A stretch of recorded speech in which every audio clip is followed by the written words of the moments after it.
Hello everyone, my name is Mirena Nalbantova and today I'm going to share with you what I did on an online pre-sessional course at the University of Glasgow last summer by way of developing seminar discussion skills in an online context.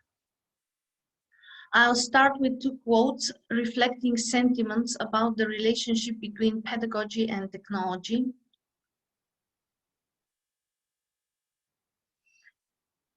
Aderson claims that different technologies require different types of pedagogies. Others claim traditional pedagogies will still be valid. My intervention represents this duality of new and traditional. Here is an overview of my talk. Breakout rooms will be only very briefly looked at. The main focus will be on pedagogies employed in online contexts and my own tutor intervention. This was my context. I'll let you read through it for a few seconds.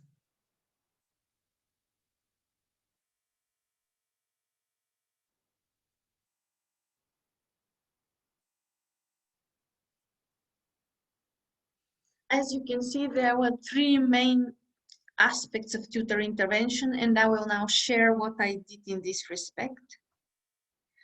Now, moving on to the online environment, breakout rooms in Zoom were the digital environment for student interaction. Here are some benefits, the way I see them from tutor's perspective and from a student perspective. Due to the affordances of breakout rooms, the tutor can vary the number of rooms and participants with the click of a button. There could be several regroupings within one session on the basis of tutor's observations. Monitoring in the online environment can be tricky if the tutor has to observe several discussions running concurrently.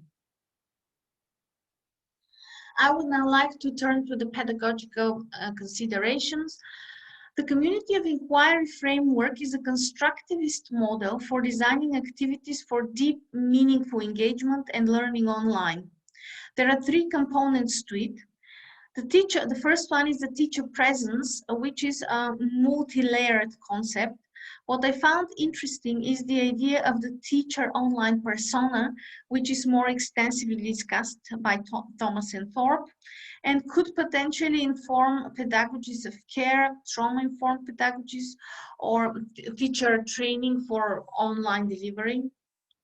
The next one is social presence, which is related to being able to develop relationships with a group of online peers and being able to effectively communicate with them. And this is connected with creating online learning communities.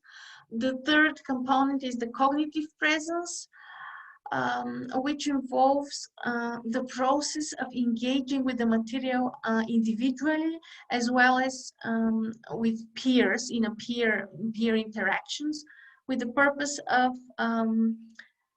co-creating meaning together. So this will be my focus here.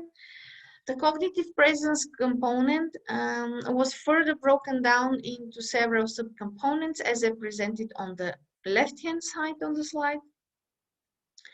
Superimposing them on the pre-sessional course that I did, I could see them as represented on the right-hand side of the slide.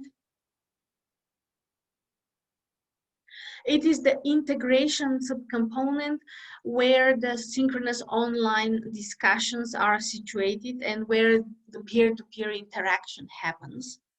And now, moving on to my actual intervention, I represented it as a cycle which was determined by the realities of the course design. There were 4 formative discussions and the cycle was repeated for each. It is based on the dynamic assessment model. Dynamic assessment can be defined as the moment-by-moment assessment of learners while they're in the process of performing some kind of task in the target language, with the purpose of making informed decision about giving students feedback. For me, it was the grouping students for the next discussion step in the cycle where I had to make a pedagogically sound decision on how to group them for the next discussion. There were three types of groupings that I did. They were based on theories of scaffolding and on two factors. I use conversational dominance rather loosely here to refer to the quantitative difference in speakers' turns, but I'm aware there are other layers to it, and they can be determined by individual idiosyncrasies, like quiet students could be quiet because they're shyer and lack confidence in speaking. The first type of grouping was linguistic scaffolding. While I have quite a bit of anecdotal evidence on the benefits of this type of grouping, due to the fact that I myself am a non-native speaker, I found little evidence in literature. The second type of grouping, dominant speakers were grouped with quieter ones in the initial stages of the course. This helped move the discussion forward because these were meant to be entirely student-led discussions. This was informed by Bruner and Ross's theory of scaffolding and represents the demonstration stage. And the third type of grouping, dominant speakers were grouped together from mid-course to avoid them overwhelming the discussion, and quiet peers, on the other hand, were put together in breakout rooms. And this is informed by Peace theory of social scaffolding, and this represents the fading of the scaffold. These are my observations as a result of the intervention.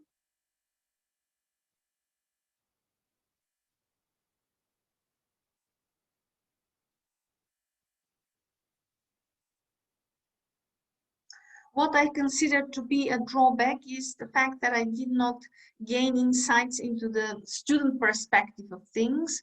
What I did, however, is I had two informal conversations during tutorials with one of the shyer students and one of the dominant ones, respectively, which helped inform my my findings and my observations. Before I show you my list of references, I would like to share with you two links to talks which are relevant. The first one is a talk about breakout rooms, looking at the more technical side of things. And the second one is talk about developing oracy skills and fluency in an online synchronous classroom. This is my list of references. And these are my contact details. Thank you for your attention. I would be happy to answer any questions now.